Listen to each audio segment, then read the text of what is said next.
Siamo con il Vice Ministro alle Infrastrutture e ai Trasporti Edoardo Rixi. Onorevole, perché bisogna promuovere l'Interporto di Rovigo in un piano non solo commerciale ma anche navigabile del Veneto e del nord-est Italia?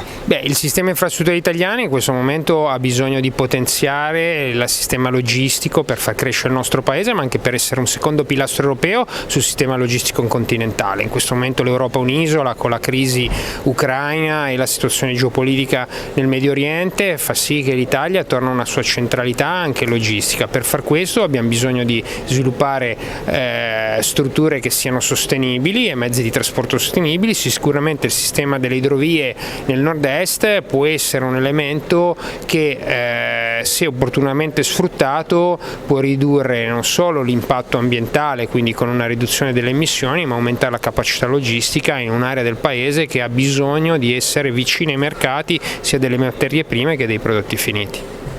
Siamo con Elisa De Berti, assessore regionale a infrastrutture, trasporti e navigabilità per la regione del Veneto.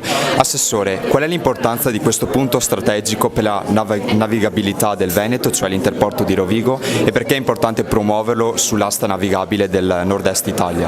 Allora, l'Interporto di Rovigo spesso e volentieri viene sottovalutato come interporto perché giustamente il confronto viene fatto con altri interporti tipo quello di Verona e quello di Padova, che sono i principali interporti a livello nazionale ma anche europeo. Però l'Interporto di Rovigo ha una caratteristica che non ha nessun altro interporto, ossia tutte e tre le modalità di trasporto, ferro, acqua, gomma, che gli dà un valore aggiunto che non deve essere sottovalutato. Il nostro territorio, il nord-est, è pieno sostanzialmente di vie navigabili. Tenete presente che solo la regione Veneto ha 500 km di vie navigabili, di cui 223 km lungo le reti TEN-T, quindi un potenziale davvero importante. Noi dobbiamo riuscire a raccogliere questa opportunità e concretizzarla in un servizio per le aziende. Dal punto di vista infrastrutturale stiamo togliendo tutti i colli di bottiglia che ci sono e che ci vengono segnalati lungo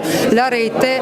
Dall'altra parte bisogna, e speriamo che lo studio di oggi ce lo dica, capire qual è la domanda potenziale che può esserci su questo settore, anche per far sì che gli investimenti abbiano ovviamente poi uno sbocco sull'effettivo trasporto delle merci.